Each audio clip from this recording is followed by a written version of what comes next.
This lunchtime, the Fire Brigades Union in the South West has fiercely defended its strike action, which has literally just started and will carry on across the bank holiday weekend.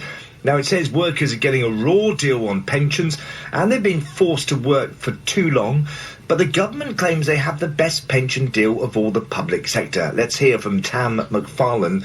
Tam is a regional official from the union. Well, the government's putting forward proposals for firefighters' pensions that are frankly unworkable.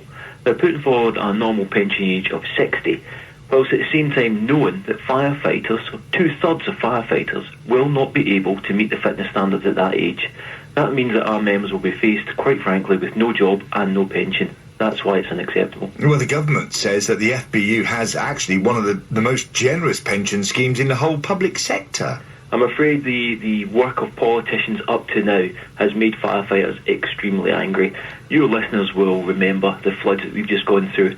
Politicians were queuing up to praise firefighters, and yet now we're faced with politicians tearing up our pensions. It really is untenable, and I think a real sign of political hypocrisy. Look, firefighters have a pension that is designed around their job. It has to be a pension that fits the job. The proposals that the government's put forward do not do that. That's why they're so unacceptable. We're talking to Tam McFarlane. Tam is the regional officer for the FBU in the South West. So you've gone on strike. It's a 5-hour strike? It is, yeah. 5 hours today and more strikes over the weekend, I'm afraid. But how many of your members are FBU members, and how many firefighters actually belong to your union? How effective is this going to be? Well, the Fire Brigades Union represents around 85% of all firefighters. That's whole-time and retained. But I will say this, no firefighter wants to go on strike. This really is a last resort. But quite frankly, we've been left with no option. We've had 3 years of negotiations and we've had a delay of 17 weeks since the last strike. But frankly, the government has not put forward one single proposal to resolve this dispute.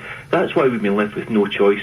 We cannot be left in a situation where firefighters face the sack as opposed to achieving their pension. That's why the government has to listen. What would you say to those listeners who may say, hang on a minute, the police don't strike? Well, you know, it's awfully selfish to take this action. You could be jeopardising people's lives. No firefighter wants to be in strike. We've got families to feed, we've got bills to pay like everyone else. But we cannot simply sit back and let the government rob us and our families of the pensions we've already paid so much for. You know, we pay over £4,000 a year of our salary into our pensions, one of the highest contributions of anywhere in the public sector. That's because we have to pay for a pension that fits our profession. The government's proposals do not do that. That's quite frankly the case.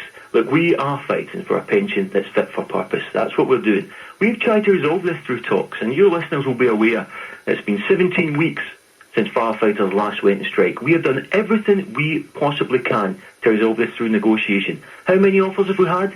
None. Zero. That's why we've had no choice but to take this industrial action today. It's something we regret, but we're not going to back down.